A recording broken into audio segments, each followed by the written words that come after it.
या व्हिडिओमध्ये आपण महाडीबीटीवर आपण जर ऑनलाईन ॲप्लिकेशन केलं असेल स्कॉलरशिपसाठी आणि त्यांच्यात तुम्हाला जे स्टेटस वगैरे आहे तर त्यांच्यात त्या ठिकाणी अंडर स्क्रुटिनी वगैरे आपल्याला दिसत असेल किंवा आपल्याला जी स्कॉलरशिप आहे तर ती रिसीव्ह करण्यासाठी काही प्रॉब्लेम होत असेल, आपला जो आधार नंबर आहे तर तो बँकिंगला NPCIला मॅपिंग नसेल, तर त्यासाठी आपल्याला काय काय करायचं आहे त्याची संपूर्ण माहिती आपण या व्हिडिओमध्ये पाहणार आहे, जेणेकरून आपल्याला जी स्कॉलरशिप आहे तर ती आपल्या अकाउंटला थेट DBT मार्फत रिसीव्ह होऊ शकणार आहे।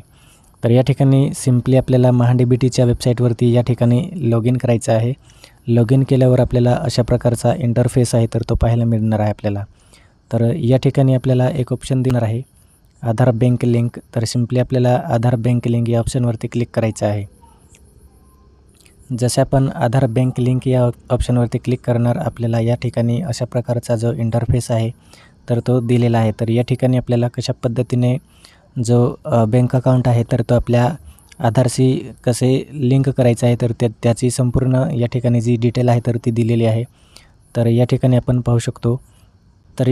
पाहू शकतो भारत आधार सीडिंग एनेबलर, तर बेस जी एक फॅसिलिटी आहे तर त्या ठिकाणी आपण घर बसल्या जे आपले आधार कार्ड आहे तर ते आपल्या बँकेशी NPCIशी आपण सीडिंग करू शकतो किंवा मॅपिंग करू शकतो।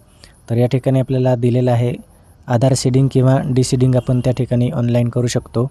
आपलं जे आधार कार्ड आहे तर ते आपल्या बँकेशी संलग्न आहे की नाही तर ते तपासू शकतो आणि जी रिक्वेस्ट आहे तर ते आपण त्या ठिकाणी करू शकतो। तर या ठिकाणी आपल्याला सिम्पली एक वेबसाईट दिलेली आहे NPCI-original.in, तर सिम्पली आपल्याला या लिंकवरती आपल्याला क्लिक करायचं आहे। जसे आपण या लिंकवरती क्लिक करू, आपल्याला ऑफिशियल NPCIची जी वेबसाईट आहे तर त्या वेबसाईटवरती आपण त्या ठिकाणी रिडायरेक्ट होणार आहे। तर या ठिकाणी आपल्याला अशा प्रकारचा जो इंटरफेस आहे तर तो NPCIचा दिसणार आहे। या ठिकाणी आपल्याला सिम्पली कस्टमरचा जो ऑप्शन आहे त्यावरती आपल्याला क्लिक करायचं आहे। जसे आपण क्लिक करू, आपल्याला या ठिकाणी एक ऑप्शन दिलेला आहे। या ठिकाणी आपण पाहू शकतो भारत आधार सीडिंग एनेबलर, यावरती आपल्याला सिम्पली क्लिक करायचं आहे। जसे आपण यावरती क्लिक करू, आपल्याला एक नवीन विंडो दिसणार आहे।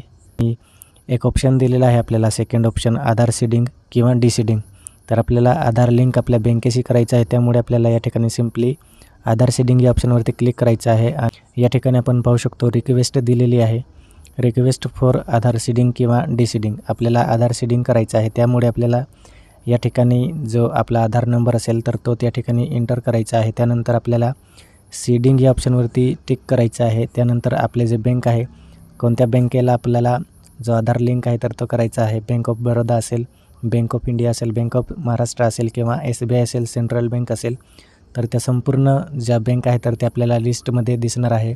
आणि त्यानंतर जो अकाउंट नंबर आहे आपल्याला लिंक करायचा, तर तो बँक अकाउंट नंबर या ठिकाणी आपल्याला अकाउंट कन्फर्म करायचा आहे। तर त्यानंतर या ठिकाणी आपल्याला एक चेकबॉक्स दिलेला आहे, तर त्या ठिकाणी आपल्याला टिक करायचं आहे।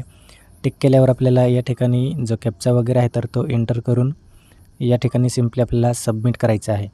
तर अशा प्रकारे जो ऑनलाईन फॅसिलिटी दिलेली आहे आपल्याला आपल्या बँकेशी जो आधार नंबर आहे तर तो लिंक करण्यासाठी, तर अशा प्रकारे जो आधार बँक आहे तर तो आपण आधारशी लिंक करू शकतो, सीडिंग करू शकतो आणि आपली जी स्कॉलरशिप आहे तर ती आपल्या बँक अकाउंटला डायरेक्ट रिसीव्ह करू शकतो।